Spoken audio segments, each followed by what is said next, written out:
My dear friends, welcome to knowledge origin. आप सभी का नॉलेज ओरिजिन के यूट्यूब चैनल पर बहुत बहुत स्वागत है। I hope you are doing well in your life और आप सभी की स्टडीज़ एंड हेल्थ बहुत अच्छी चल रही होगी।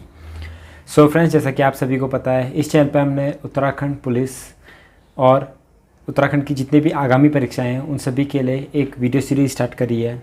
अगर आपको ये वीडियो सीरीज़ और ये वीडियोस पसंद आते हैं तो इन्हें ज़्यादा से ज़्यादा शेयर कीजिए। अगर आपको ये वीडियो पसंद आती है तो please hit the like button also. So friends, हम आपके लिए उत्तराखंड के लिए कवर कर रहे हैं परीक्षा वाणी के चैप्टर वाइज एमसीक्यूज़ और जीके पोर्शन के लिए हम कवर कर रहे हैं एमसीक्यूज़ फॉर्म में history, geography, polity, science, current affairs, computer. तो इन सभी पार्ट्स को हम एमसीक्यूज़ फॉर्म में आपके लिए वीडियोस लेके आ रहे हैं। तो आज की इस वीडियो में हम कवर करने जा रहे हैं मेडिवल इंडिया यानी मेडिवल हिस्ट्री यानी मध्यकालीन इतिहास भारत का।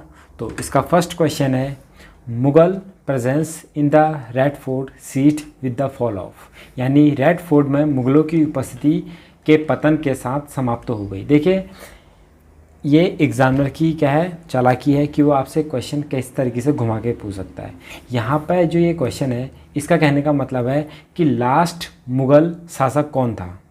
ठीक है, लास्ट मुग़ल शासक कौन था। तो इसने ये सीधे ना पूछ के ये सीधे इनडायरेक्टली पूछा है, Mughal presence in the red fort seat with the fall of. यानी देखिए, मुग़ल शासक जितने भी थे वो रेड फोर्ट यानी लाल किले में रहते थे। ठीक है, तो वो पूछना चाह रहे हैं लाल किले में रहने वाले सबसे लास्ट शासक कौन थे। तो ये थे बहादुर शाह जफ़र। ठीक है, बहादुर शाह इनका नाम था और जफ़र इनका पेन नेम था। क्या था?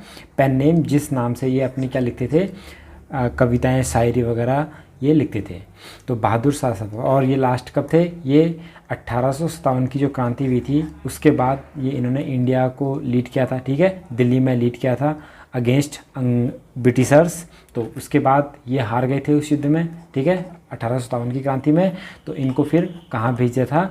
रंगून भेज दिया था। तो सेकंड चीज़, रेड फोर्ट यानी लाल किला किसने बनवाया था? लाल किला बनवाया था शाहजहाँ ने। किसने? शाहजहाँ ने 1639 में। ठीक है, जो कि ओल्ड दिल्ली में है यानी पुरानी दिल्ली में मौजूद है लाल किला। तो यही शाहजहाँ ने बनाया था 1639 में। Aamir Khusro was a musician and, यानी आमिर खुसरो एक संगीतकार के साथ और क्या थे? ठीक है, वे एक सूफी सेंट थे, वे फारसी और हिंदी लेखक थे और दोनों के एक ज्ञाता थे, स्कॉलर्स थे, इतिहासकार थे। तो ये सभी क्या थे? आमिर खुसरो थे। तो आमिर खुसरो एक musician, Sufi saint, scholars of Persian and Hindi language, historian. तो all of the above is the right answer. Next है, the Delhi general who successfully advance up to Madurai was, यानी दिल्ली सल्तनत का जनरल जो सफलतापूर्वक मदुरई तक पहुंच गया था। ठीक है, आक्रमण करने। तो मदुरई कहाँ है? ये तमिलनाडु में है। तो वहाँ तक कौन पहुँचा था? मलिक कफूर। ठीक है, मलिक कफूर ये कौन था? ये था जनरल ऑफ अलाउद्दीन खिलजी। अलाउद्दीन खिलजी का क्या था? एक जनरल था मलिक कफूर। और ये अलाउद्दीन को कहाँ से मिला था? ये गुजरात का जो राजा थे, गुजरात किंग था। ठीक है, अलाउद्दीन ने उसे हराया था। तो 1000 दिनार में, ठीक है, 1000 दिनार में इसे खरीदा था। इसलिए मलिक कफूर को क्या कहा जाता है? 1000 दिनारी भी इसको बोला जाता है। तो 1000 दिनारी किसका नाम है? मलिक कफूर का, जो कि अलाउद्दीन खिलजी का क्या था? एक जनरल था। तो जब मलिक कफूर को अलाउद्दीन खिलजी ने साउथ में भेज दिया था एक्सपीडिशन के लिए, तो इसने वारंगल जीता था। ठीक है, अलाउद्दीन खिलजी के लिए मदुरई जीता था। तो और मालाबार, साउथ में बहुत सी टेरिटरीज इसने वॉन करी थी, जीती थी। हु वॉज द ग्रेटेस्ट भक्ति पोएट ऑफ महाराष्ट्र, यानी महाराष्ट्र के महानतम भक्ति कवि कौन थे? तो महाराष्ट्र से कौन थे? ये थे संत तुकाराम। ठीक है, संत तुकाराम जो 1608 से 1645 तक रहे। ये भक्ति काल के एक महान क्या थे? भक्त थे, पोएट थे, कवि थे। The dead body of Babur by his own choice lies buried, यानी बाबर का शव उसकी मर्जी से दफनाया गया था। कहाँ? देखिए, बाबर, पहले मैं बाबर के बारे में आपको बता दूं। जब बाबर इंडिया में आया तो उसने 3 बैटल्स लड़ी। ठीक है, तो फर्स्ट बैटल ऑफ पानीपत क्या था? फर्स्ट बैटल ऑफ पानीपत जो कि 1526 में लड़ी गई थी बाबर और इब्राहिम लोदी के बीच में। इब्राहिम लोदी उस वक्त लोदी डायनेस्टी का क्या था, लास्ट किंग था। तो इसने क्या किया था, बाबर के साथ, बाबर आया, लड़ाई लड़ी, इसको हराया, और उसके बाद कौन, मुग़ल वंश का स्थापना हुई भारत में। तो मुग़ल वंश की स्थापना किसने करी थी, बाबर ने करी थी 1526 में। किस बैटल के बाद, फर्स्ट बैटल ऑफ पानीपत। उसके बाद बैटल ऑफ खानवा, ठीक है, बैटल ऑफ खानवा हुई थी, ये हुई थी 1527 में। देखिए बाबर ने 1526, 27, 28 और 29 ये 4 साल लगातार 4 मेजर वॉर्स लड़ी थी, जिसने इंडिया में मुग़ल वंश की अच्छी तरह नींव रख दी थी। तो बैटल ऑफ खानवा 1527 में बाबर और राणा सांगा के बीच में हुई थी, और इसमें बाबर जीता था। फिर बैटल ऑफ चंदेरी 1528 में, ठीक है, राणा सांगा के एक राजपूत मित्र थे मेदिनी राय, तो बाबर और मेदिनी राय के बीच में ये लड़ाई हुई थी। तो उसके बाद बाबर जीत गए थे, मेदिनी राय हार गए थे। तो उसके बाद फिर नेक्स्ट ईयर 1529 में, ठीक है, 1529 में बैटल ऑफ घग्गर हुआ था। तो बैटल ऑफ घग्गर में बाबर वर्सेस अफगान में कौन थे, ये था मोहम्मद, ठीक है, मोहम्मद लोदी। कौन था, मोहम्मद लोदी, ये इब्राहिम लोदी का चाचा था, ठीक है। राणा सांगा हो गया, मोहम्मद लोदी हो गया, मेदिनी राय, इन सब ने बाबर को इनवाइट किया था, ठीक है, इब्राहिम लोदी को हराने के लिए। लेकिन बाद में फिर बाबर ने क्या करा था, इन तीनों को हरा दिया था। अफगान में कौन था, मोहम्मद लोदी। तो 1529 में बैटल ऑफ घग्गर में क्या हुआ था, बाबर जीता था, और इसने फिर इंडिया में अपना साम्राज्य स्थापित कर लिया था। देखिए जो बैटल ऑफ खानवा है, ठीक है, battle of Khanwa versus Rana Sanga, इसके बाद जब ये जीता था ये बैटल, तो इसने अपने आप को एक टाइटल दिया था गाजी का, ठीक है। बाबर ने एक टाइटल क्या था, गाजी टाइटल इसने ग्रहण किया था। और इसके अलावा बाबर ने ही अपनी ऑटोबायोग्राफी जो कि है बाबर नामा, ठीक है, बाबर नामा, या टर्किश लैंग्वेज में इसे कहते हैं तुजुक ए बाबरी या बाबरनामा। ये बाबर ने लिखी थी, कौन सी लैंग्वेज में, ये तुर्की लैंग्वेज में, यानी टर्किश लैंग्वेज में लिखी थी। फिर उसके बाद पर्शियन लैंग्वेज में, यानी फारसी लैंग्वेज में इसे किसने करा था, अब्दुल रहीम खाने खाना,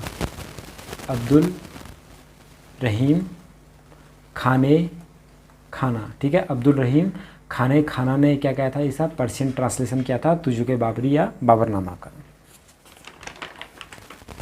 फिर है Goa was captured by the Portuguese in the year, यानी गोवा को पुर्तगालियों ने कब कब्जे में लिया था। देखिए फर्स्ट पोर्टुगीज कौन था, वास्को डी गामा, ठीक है, वास्को डी गामा ये फर्स्ट पोर्टुगीज था जिसने सी रूट के थ्रू, ठीक है, सी रूट यानी समुद्री रास्ते के थ्रू इंडिया आया था, ठीक है। ये कब आया था, ये 17 मई 1498 को, ठीक है, 17 मई 1498 को कलिकट में पहुंचा था। उस टाइम पे कलिकट का राजा कौन था, जमोरिन हुआ करता था, ठीक है।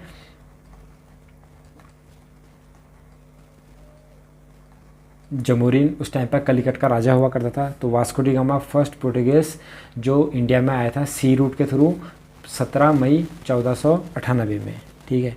उसके बाद फर्स्ट गवर्नर, ठीक है, फर्स्ट पुर्तगाली गवर्नर कौन था, ये था फ्रांसिस्को अल्मीडा। कौन था, फ्रांसिस्को अल्मीडा। ये 1505 से 1509 तक रहा था, और इसने क्या की थी, policy of blue water start करी थी।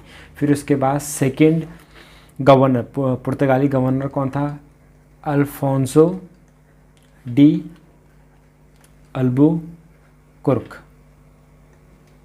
ठीक है, अल्फांसो डी अल्बुकुर्क ये सेकंड पुर्तगाली गवर्नर था, जो कि 1509 में ये बना था। 1509 में ये सेकंड गवर्नर बना था इंडिया का, ठीक है, पुर्तगाली। और इसने 1510 में बीजापुर के, ठीक है, बीजापुर के राजा से गोवा को जीत लिया था। तो गोवा वॉज कैप्चर्ड इन 1510, यानी 1510 में बीजापुर के राजा से अल्फांसो डी अल्बुकुर्क ने छीन लिया था। और उसके बाद एक और गवर्नर आता है नीनो डा कुन्हा, ठीक है, नीनो डी कुन्हा। इसने 1530 में अपनी जो कैपिटल है अपनी, यानी पुर्तगालियों की जो कैपिटल थी इंडिया में, वो कोचीन थी उस टाइम तक, ठीक है, कहाँ थी, कोचीन थी को, तो कोचीन से शिफ्ट करके गोवा बना ली थी अपनी कैपिटल 1530 में। और फर्स्ट कैपिटल कहाँ लगाई थी इन्होंने, कलिकट में। कहाँ पे, कलिकट में फर्स्ट फैक्ट्री। तो पुर्तगाली ने फर्स्ट फैक्ट्री कब बनाई थी, कलिकट में बनाई थी। और उसके बाद जो कैपिटल ट्रांसफ़र हुई थी कोचीन से गोवा, वो 1530 में नीनो डी कुन्हा ने, और अल्फांसो डी अल्बुकर्क ने गोवा को जीता था 1510 में किंग ऑफ विजयपुर से। Who was the Guru of Shivaji Maharaj, यानी छत्रपति शिवाजी महाराज के गुरु कौन थे, तो ये थे गुरु रामदास जी, ठीक है, गुरु रामदास जी। ये भगवान राम और भगवान हनुमान के क्या थे, परम भक्त थे। और गुरु रामदास जी क्या थे, शिवाजी महाराज के आध्यात्मिक और राजनीतिक गुरु थे, political and spiritual Guru of Chhatrapati Shivaji Maharaj कौन थे, Ramdas ji. Khalsa was founded by, यानी खालसा की स्थापना किसने की थी, तो देखिए खालसा की स्थापना किसने की थी, ये करी थी गुरु गोविंद सिंह जी ने। तो गुरु गोविंद सिंह जी कौन थे, ये थे 10th गुरु ऑफ सिख, ठीक है, जो सिख रिलीजन है उसके 10th गुरु थे गुरु गोविंद सिंह। मैं आपको बता दूं, सिख जो धर्म है, ठीक है, सिख धर्म है, सिखिज़म, तो उसकी स्थापना किसने करी थी, गुरु नानक देव जी ने करी थी। ये फर्स्ट गुरु थे, ठीक है, फर्स्ट सिख गुरु थे, ही फाउंडेड द सिख गुरु, तो सिखिज़म। फिर उसके बाद गुरु अंगद देव रहे, फिर ये सेकंड गुरु थे, और इन्होंने ही गुरुमुखी, यानी जो सिख रिलीजन है उसमें जो पवित्र किताब है, ठीक है, तो वो बनाई थी गुरुमुखी। ये क्या थे, इसमें क्या था, गुरु नानक के जितने भी प्रवचन थे, जितने भी स्क्रिप्ट थे, उनको गुरुमुखी में इन्होंने क्या किया था, नोट डाउन किया था। फिर आप देख सकते हैं यहाँ पर कई सारे, यहाँ पर इनके बारे में है। फिर इसके बाद थर्ड गुरु आते थे गुरु अमरदास। गुरु अमरदास थर्ड गुरु थे, और ठीक है, इन्होंने अपने जितने भी सिख समुदाय के क्या थे स्क्रिप्ट से, जितने भी ये क्या थे धर्म था, इसको 12 मंजिस और पीरिस में इन्होंने डिवाइड कर दिया था। फिर आता था गुरु रामदास। गुरु रामदास फोर्थ गुरु थे। इन्होंने क्या किया था, अमृतसर जो होली पवित्र सिटी है सिखों की, तो इसे फाउंड किया था, ठीक है। फिर आते हैं फिफ्थ गुरु, गुरु अर्जुन देव, ठीक है, गुरु अर्जुन देव आते हैं। फिर सिक्स गुरु, गुरु हरगोविंद आते हैं। फिर सेवंथ गुरु, गुरु हर राय। फिर उसके बाद गुरु हरकिशन 8th गुरु, और फिर उसके बाद आते हैं गुरु तेग बहादुर जो 9th गुरु थे। और 10वें गुरु जो लास्ट गुरु थे, ये थे गुरु गोविंद सिंह। ये इन्होंने खालसा जो कि वॉरियर ब्रीड थी सिखों की, ठीक है, जो वॉरियर्स होते थे उनको खालसा पंथ कहते हैं। तो इन्होंने इसका स्टार्टिंग किया था, और इन्होंने 5 सिंबल्स यानी 5 के स्टार्ट किया था। कंघा, केस, कड़ा, कच्छा और कृपान, ये 5 के होते हैं जो सिखों की क्या होती है, 5 निशानियाँ होती हैं।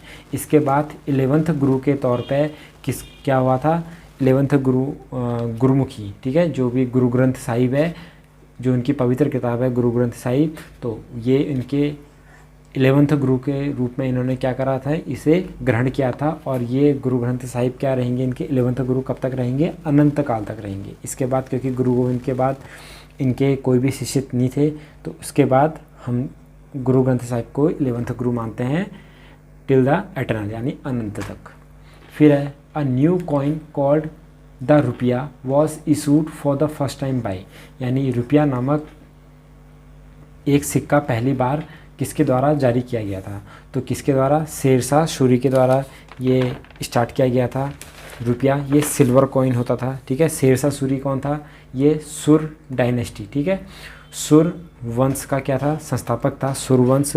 और इसने क्या किया था, इसने हुमायूं को 2 बैटल्स में, कौन सी, battle of Chausa, battle of Chausa जो हुई थी 1539 में हुमायूं और शेरशाह सूरी के बीच में, तो शेरशाह सूरी इसमें जीत गया था। फिर उसके नेक्स्ट ईयर 1540 में क्या हुई थी, बैटल ऑफ कन्नौज। कौन सी हुई थी? बैटल ऑफ कन्नौज, ये 1540 में हुई थी। इसमें दोबारा शेरशाह सूरी ने हुमायूं को क्या करा था? हरा दिया था। फिर अपने जितना भी इसका शेरशाह सूरी का जितना भी शासन चला तो उन्होंने क्या करा था? एक सिल्वर कॉइन स्टार्ट किए थे। क्या किए थे? सिल्वर कॉइन, जिसका नाम क्या रखा था? रुपया रखा था। और गोल्ड कॉइन भी चलाए थे शेरशाह सूरी ने, इसका नाम क्या रखा था? मोहर। ठीक है, तो शेरशाह सूरी ने 2 कॉइन चलाए थे, सिल्वर और गोल्ड के। सिल्वर कॉइन जो थे वो था रुपया और गोल्ड कॉइन था मोहर था। ठीक है, शेरशाह सूरी ने ग्रैंड ट्रंक रोड, ठीक है, ग्रैंड ट्रंक रोड जो कि बांग्लादेश के चटगांव से काबुल, पेशावर पाकिस्तान होते हुए कहाँ? काबुल अफ़गानिस्तान में जाके मिल जाती है। 2500 किलोमीटर की ये रोड का निर्माण कराया था ग्रैंड ट्रंक रोड। किसने? शेरशाह सूरी ने। Which was the birth place of Guru Nanak ji? ठीक है, गुरु नानक जी का जन्म स्थान कौन सा है? तो ये कौन सा है? ये तालवंडी जगह है। इसका नाम क्या था? राय भाई दी तलवंडी। ठीक है, भाई राय दी तलवंडी, जिसे अभी किस नाम से जाना जाता है? तो अभी इसको नानकाना साहिब के नाम से जाना जाता है। नानकाना साहिब के नाम से जाना जाता है, जो कि अभी पाकिस्तान में मौजूद है। और गुरु नानक देव जी का जन्म कब हुआ था? 15 अप्रैल 1469 को। ठीक है, 1469 को हुआ था। तो इसलिए इसे प्रकाश दिवस के नाम से भी हम सेलिब्रेट करते हैं, जो कि और गुरु नानक देव जी की मृत्यु कब हुई थी? ये 22 सितंबर 1539 को हुई थी। ये कहाँ हुई थी? करतारपुर में। ठीक है, करतारपुर कौन से डिस्ट्रिक्ट में पड़ता है? नरोवल डिस्ट्रिक्ट में पड़ता है, पंजाब प्रांत के। ठीक है, पंजाब प्रांत के नरोवल डिस्ट्रिक्ट में, जो कि पाकिस्तान में है। और यहाँ पर कौन सा? करतारपुर साहिब गुरुद्वारा है, जहाँ पर गुरु नानक देव जी की मृत्यु हुई थी। तो option number 4 is the right answer. तो ये डिस्ट्रिक्ट भी पूछा था कि करतारपुर साहिब जो हमारा गुरुद्वारा है ये कौन से डिस्ट्रिक्ट में पड़ता है? तो ये नरोवल डिस्ट्रिक्ट में पड़ता है। सो फ्रेंड्स, ये था टॉप 10 MCQs। आई होप आपको ये पसंद आए होंगे। अगर पसंद आते हैं तो इसे ज़्यादा से ज़्यादा शेयर कीजिए। और अगर आप इस चैनल पर नए हैं तो don't forget to subscribe and press the bell icon. मिलते हैं नेक्स्ट वीडियो में, तब तक के लिए जय हिंद।